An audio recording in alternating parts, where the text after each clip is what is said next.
Ang regular na pagsesipilyo ay isang hakbang na itinuro sa atin mula pa noong ating kabataan. Sa pamamagitan nito, napapanatili natin ang kalinisan ng ating bibig at naiiwasan ang pagkasira ng mga ngipin at pagkakaroon ng mabahong hininga. Ngunit, lingid sa kaalaman ng marami, ang pagpapanatili ng kalinisan ng bibig ay may iba pang benepisyong hatid, hindi lamang sa ating bibig, kundi pati na rin sa kabuuang kalusugan ng katawan. Bago natin simulan ang video na ito, huwag kalimutan mag-subscribe sa aming channel para sa mga health tips and advice at huwag kalimutan pindutin ang bell button para lagi maging updated sa aming mga bagong videos. Ang sumusunod ay ilan sa mga mabubuting epekto ng regular na pagsisipilyo ng ngipin. Una, pag-iwas sa pagkasira ng ngipin. Marahil, ang pangunahing dahilan kung bakit tayo nagsisipilyo ng ating mga ngipin ay upang maiwasan ang pagkasira ng mga ito. Kung hindi kasi maalis ang mga tinga o mga nakasiksik na tirang pagkain sa pagitan ng mga ngipin, kakainin ng mga bakterya sa bibig ang mga ito at magdudulot ng pagkasira sa ibabaw ng ngipin o tooth decay. Kung ito ay magpapatuloy,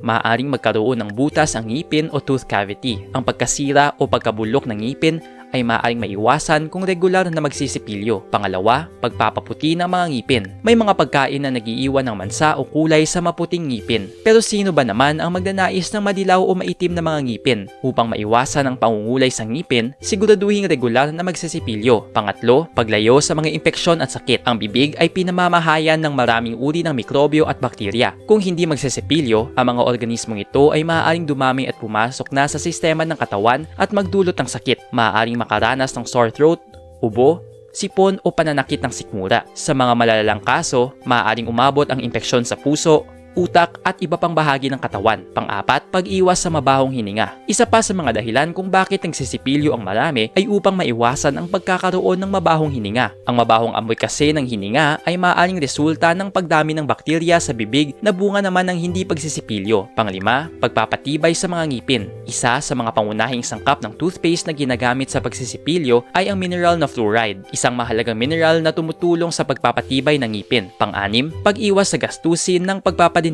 Ang regular na paglilinis ng bibig ay nakakatulong din sa pagiging praktikal sa buhay. Kung laging malinis ang mga ngipin, nalalayo sa posibilidad ng pagkasira ng mga ngipin. Gayon din sa mga posibleng gastusin sa pagpapadentista. Nag-enjoy ka ba sa video ito? Please hit the like button and subscribe sa aming channel para sa iba pang video tulad nito. Salamat sa panunood!